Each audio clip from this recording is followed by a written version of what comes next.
34 বছর মুসলমানকে মূর্খ বানিয়েছে বামপন্থীরা, আর কংগ্রেস মসজিদের তালা খুলে দিয়েছিল, আর 9% চাকরিকে পশ্চিম বাংলায় 3% করে দিয়েছিল কংগ্রেস। তোমরা জানো না?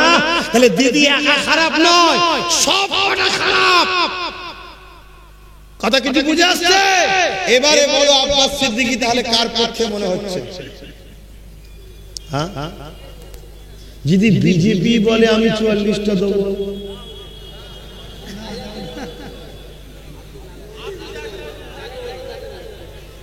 বিজেপি যদি বলে 44টা দেবো, আচ্ছা আমি যদি বিজেপিকে সাপোর্ট করি, আমি যদি বিজেপিকে সাপোর্ট করি, মন দিয়ে শুনবেন, আমি যদি বিজেপিকে সাপোর্ট করি, আল্লাহকে সাক্ষী রেখে বলেন আমার কথা শুনে বিজেপিকে সাপোর্ট করা করবেন, হাত তুলে দেখা। আমার কথা শুনে করবেন?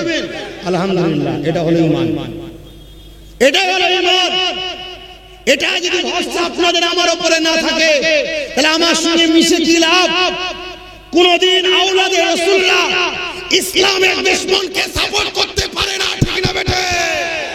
অতএব বিজেপি যদি বলে বাংলার মুখ্যমন্ত্রী তোমাকে পাঠাবো, ওকে লাথি মারবো, ভারতের প্রধানমন্ত্রী বানালো, তোকে সাপোর্ট করবো না, কেন? তুই ইসলামের দুশমন, ঠিক না বেটে? কথা বুঝে আসছে? অতএব আমরা 3টে দল আছে বাকি, তাদের ঘরে অফার দিলাম, যে 44টা আমাদেরকে দেবে আমরা 250 জায়গায় তাকে সাপোর্ট করব।